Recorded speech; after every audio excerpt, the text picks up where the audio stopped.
professor, I will test you in the worst way. Don't bring a scantron, it's pop quizzes all day. Cause of our chemistry, we do biology. What's happening, fam? L.A.R movement still moving. Subscribe or die trying. You see the thumbnail, like, gotta use a wide thumbnail for this one.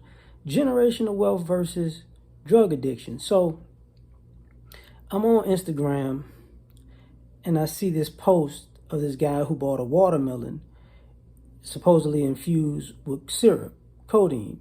You know, the cough syrup type drug that's basically like an opioid that people like to drink out here in Houston, right? And he bought it for like a couple of $100, you know, a few $100 or whatever. And I'm sitting there thinking to myself, as black people, we like to talk about generational wealth and the wealth gap, which I understand. But what we don't talk about is some of the things that we do internally that sabotage us in the wealth gap. And drugs is one of them. Now I'm going to throw some other things in there, but drugs. How many families you know went from 2 or 3 generations, you know, with drug problems? You know, we don't have a house in the family. The weed man got a house. Well, if you had one weed man. But I'm just saying, the dope man got money, but you don't, because you gave your money to him. How much of your retirement has went on weed, cocaine, heroin? See what I'm saying? Codeine, pills. How much? How much of your kids' quote unquote generational wealth has gone to it? And, you know, talking to my lady about this, it was one of those things where we don't want to admit that some people really sabotage the next generation under them, because it ain't just college, you know, debt. Some of y'all help facilitate y'all kids being drug addicts, and now your kids is drug addicts. And if you say, what am I talking about?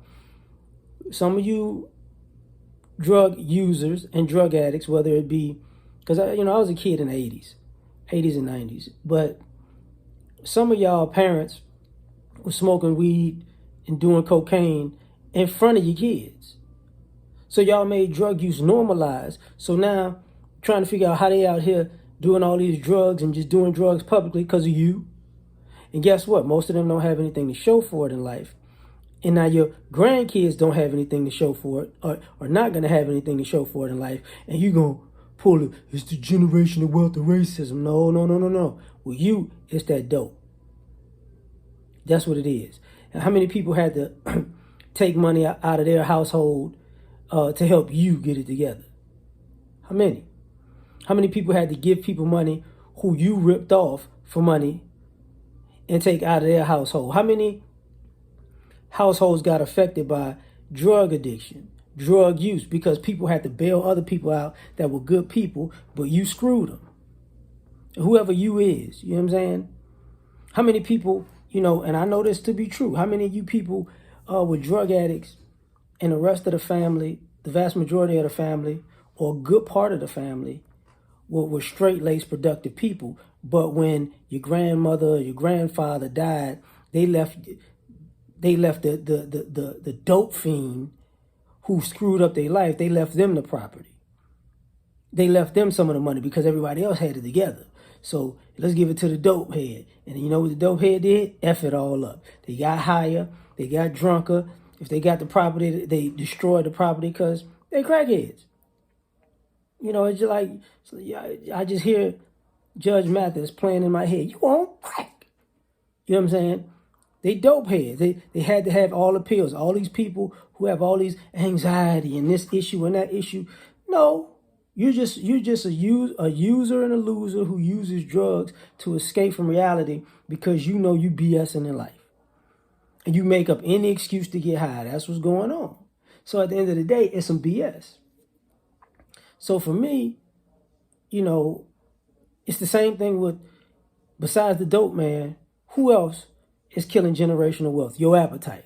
All this obesity, you know, all of this obesity that leads to sickness at that leaves y'all in the hospital, and these hospital bills kill y'all, and then the family don't have nothing to take care of y'all.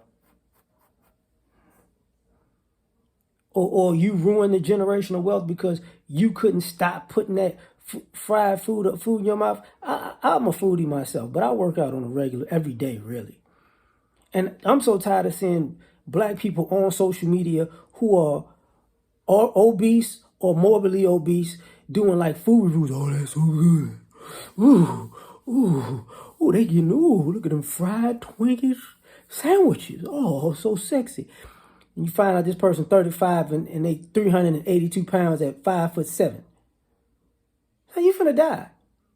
And if you got friends or family, and Lord knows if you got kids, you screwed them. You screwed them. Because you just gotta eat. I gotta eat. The gym don't cost that much. You can get a gym membership for $10 a month. You eat that in a day. And when all of these eating out and big meals add up over the years, and now you really don't have much, got heart problems and all that, what we talking about? You know, where's the generational wealth? Your food addiction. You know, same thing. You can say people who like sneakers so much.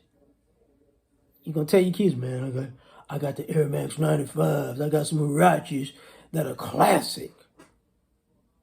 I got them J's, them 11s. These are heirlooms that are gonna be passed down through time, and they're gonna be worth millions of dollars. Stop it. Just stop it. You know, but we got to bring up these addictions too, because they're killing us. But tell me what you think. Like, share, subscribe, or die trying. Catch you on the next one. Peace.